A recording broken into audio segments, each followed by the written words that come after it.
word grace is the manifestation of elements, divine elements, as touching relevant situations and circumstances. The manifestation of divine elements as touching situations and circumstances. The manifestation of divine elements, or you say components, as touching situations and as touching circumstances. You study 2 Corinthians chapter 9 and verse 8.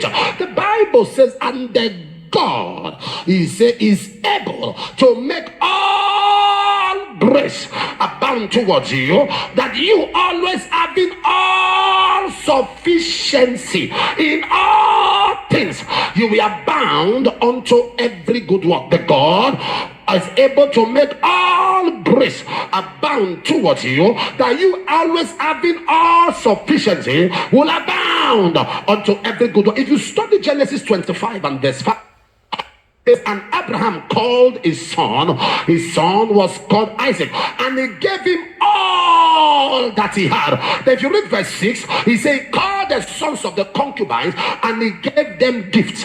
When he called Isaac, everything, but when he called the sons of the concubine, he gave them gifts. Now if you study that, you'll be a bit confused, because if he gave Isaac all, where did he get gifts that he gave the concubine? If he gave Isaac everything, where did he get what he gave others? If he gave Isaac everything, what was left that he had to give others? What it means is that what he gave Isaac was not physical.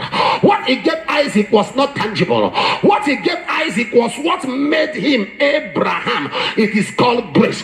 Grace is the manifestation of diverse elements. What does that mean? When you are looking for a job, you need an element called favor, and favor gives you that job. That is grace at work.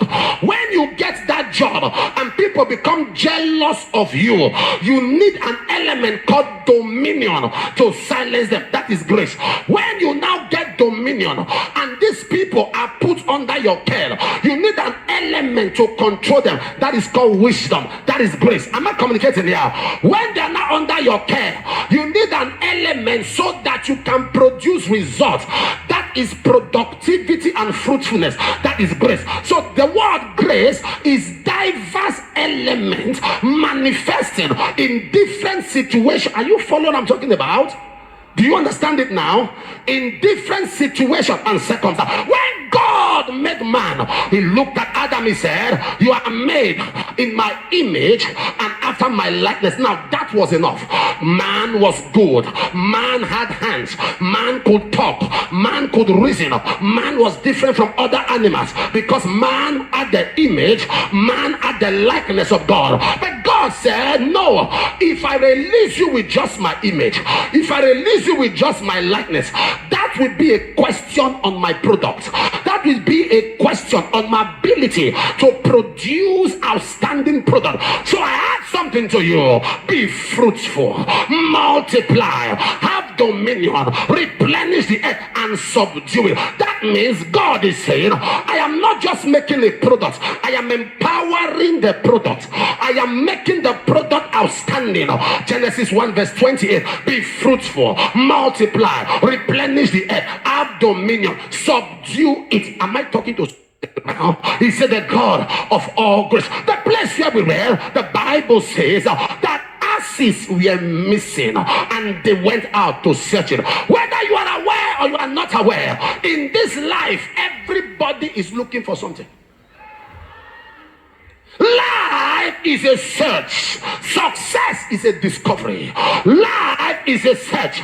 Success is a discovery. What is success? What is achievement? When a man finally found something, when a man finally finds greatness, when a man finally finds lifting, that is called success. When a man finds what he's searching for. But the problem is, it becomes an aberration when you do not know what you are seeking for. Help me ask somebody, what are you seeking for? What are you seeking for? Ask two people, left and right. What are you seeking for? What are you seeking for? What are you seeking for? What are you seeking for? What are you seeking for?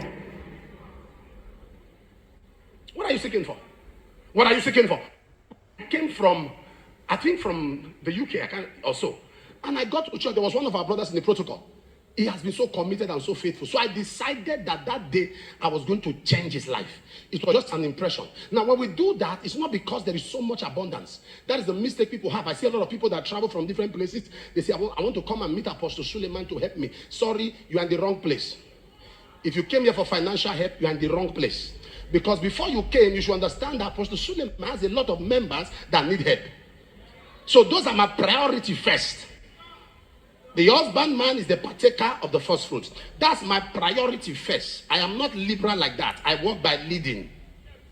I work by leading, because if you really love God, you will come around me for the grace on my head. Not come around me for the money in my hand.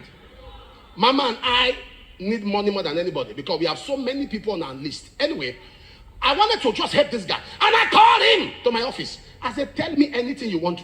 Tell me. Any way I can help you. He said, really? Say yes. Say, I want to join police. I want to join police. I want to join police. Then if I join police, let them post me to be following you. When I see those people carry a gun and they are following you, something enter me that I wish I was the one wearing the uniform. I wish I was the one. Less than 1 minute, he stopped. He said, I don't like police again.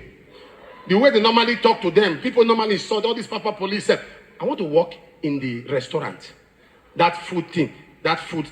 To be serving people. When I see you serving people, the thing normally touch my heart. I just say, yeah, this man, I wish I could be served. I don't want that one. I don't want that one. I will learn how to drive. So that if you are going to do this work of God, I'll be, Papa, what do you think I should do, Seth? In less than 5 minutes, he has mentioned 5.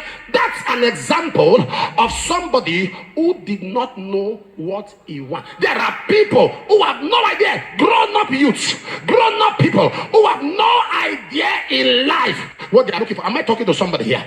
As they went out on this, why do you think that the father of Saul allowed Saul to join the servants? Because he knew that Saul could identify the asses.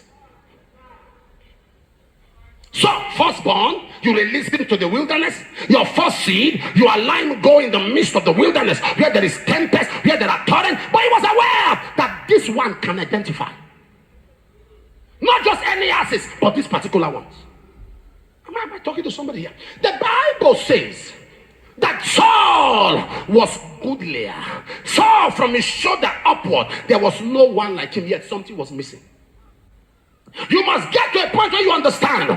Thank God for education, but in life it is not enough.